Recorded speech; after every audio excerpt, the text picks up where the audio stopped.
A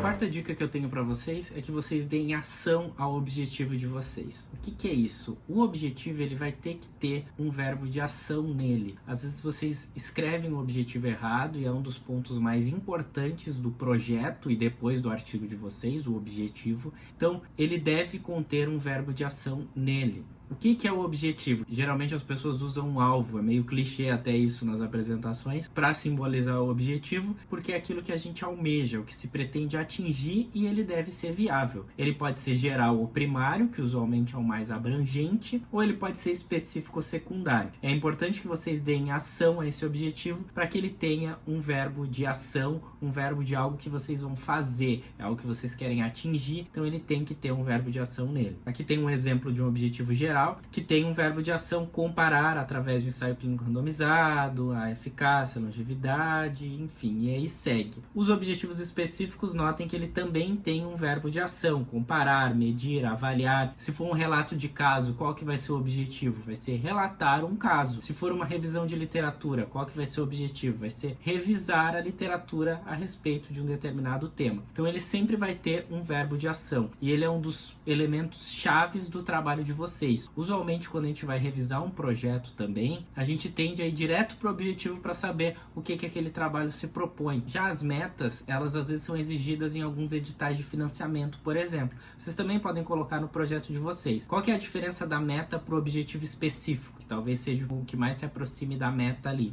É que a meta, ela deve ser SMART. O que é esse SMART? Ela deve ser específica, mensurável, alcançável, relevante e baseada num tempo. Ela é muito mais específica do que um objetivo, por exemplo. A meta ela tem que ter essas 5 coisas e ela tem que ser algo que no final do projeto vocês consigam mensurar se alcançaram ou não. Por exemplo, a meta da pesquisa era publicar 3 artigos científicos dentro de um período de 2 anos a respeito da hipersensibilidade dental. Essa é uma meta que ela é mensurável, eu tenho 3 artigos científicos, se eu publicar 2 eu vou ter atingido a meta? Não. Se eu publicar 3 eu vou ter atingido? Sim. Ela é baseada no tempo, dentro de um período de tempo, usualmente vai ser no período do projeto que se espera alcançar ela. Ela tem que ser relevante e ela tem que ser específico. O que eu quero publicar? Eu quero publicar qualquer coisa? Não, um artigo científico pode até especificar mais, em um periódico internacional tal. Isso pode ser uma das metas do trabalho de vocês. Usualmente a meta e o objetivo específico ele se confunde num projeto de pesquisa. A meta ela está muito mais aplicada para um projeto quando visa um edital para financiamento daquela pesquisa.